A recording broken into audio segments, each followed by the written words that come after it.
C'est bon, Gul, ça tourne. Bonjour à tous.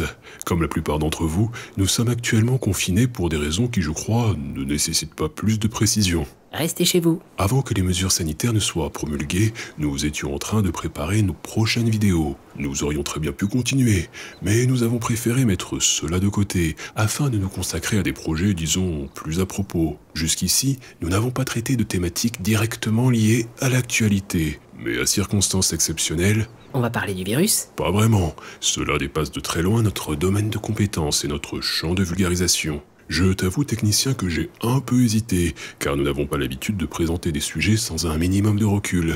Ah, ça c'est sûr. Perso, du recul, j'en ai aucun. Depuis le premier jour de confinement, je suis comme sonné. Et je m'y fais, hein, je dis pas le contraire, hein. Mais j'écoute la radio, je lis les articles, je regarde même la télé. Et je sature parfois. Attention, hein, je vois des super trucs. La solidarité des gens, le courage et la dévotion des soignants et tout et tout. Et puis il y a certains qui font n'importe quoi. Je te jure, il y en a quand je vois leur comportement débile. Tous des cons, j'ai envie vraiment de... Désolé, Gul. Et pourtant, ça me ressemble pas, hein. Je crois que je m'emporte un peu en ce moment. Je suis à cran. Nous le sommes sans doute tous un peu, et c'est normal. Ce qui se passe est bouleversant. Qui aurait pu croire il y a quelques mois qu'une partie de la planète devrait se confiner chez soi pour combattre une maladie dont personne n'avait entendu parler au trimestre dernier? Tout autant, qu'est-ce qui nous attendra après cette pandémie? Les interrogations, les doutes, les incertitudes ne manquent pas. Ouais, et on manque de recul, comme tu dis. Et du coup, qu'est-ce qui t'a motivé à rallumer la caméra? La même chose qui m'a fait hésiter à la rallumer. Le manque de recul. Ça y est, je crois qu'on a perdu Gul. Il dit n'importe quoi en mode disque rayé.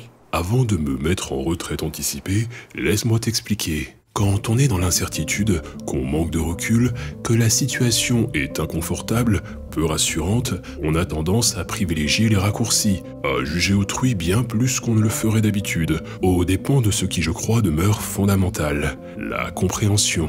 On préfère juger autrui, le blâmer, l'accuser, surestimer les causes internes au détriment des causes externes, car cela a quelque chose de rassurant, car valorisant, confortable, car peu coûteux. Si j'essaie de deviner où tu veux en venir, tu fais référence à des biais là, non? Les attributions causales? Pas que. Je fais surtout référence à ce que nous apportent les sciences humaines et sociales, plus précisément à son approche qu'on pourrait résumer en cette simple formule. Juger un peu moins, comprendre un peu plus. Cette formule nous est chère, car c'est l'un des principes que nous donnons à notre propre démarche. Et voilà pourquoi j'ai voulu rallumer la caméra. Juger un peu moins, comprendre un peu plus. Et je vais en faire le titre de la vidéo. Eh bien, partons là-dessus. Ouais, allons-y. Sauf que j'ai toujours pas pigé où ça nous mène concrètement. Voici donc l'idée. Nous allons proposer plusieurs capsules abordant des interrogations en rapport avec la crise actuelle. Cela nous permettra de présenter certains mécanismes psychosociaux, des biais, etc. Ce qui nous permettra de réfléchir à des façons de modérer les mécanismes les plus problématiques. Pourquoi pas envisager des pistes de solutions? Bien sûr, nous n'aborderons pas les sujets de manière exhaustive, mais nous essayerons de les traiter de manière posée, tranquillement, la finalité étant de partager des outils pour comprendre, construire, améliorer, et en aucun cas des armes pour railler, moquer ou juger. Et on va s'interroger sur quoi alors? Par exemple, en cette période, comment prendre en compte notre difficulté à évaluer les risques? En quoi la peur de la pénurie peut-elle engendrer la pénurie? Et comment surmonter cette peur? Pourquoi sur les réseaux sociaux avons-nous tendance à juger moralement le comportement des gens, à les blâmer? Pourquoi entendons-nous de plus en plus des discours type « les gens sont cons »,« l'humanité est mauvaise ». Comment éviter de sombrer dans des visions misanthropiques? Ah, je crois que je vois l'idée. Par contre, il y a un truc que j'ai mal capté.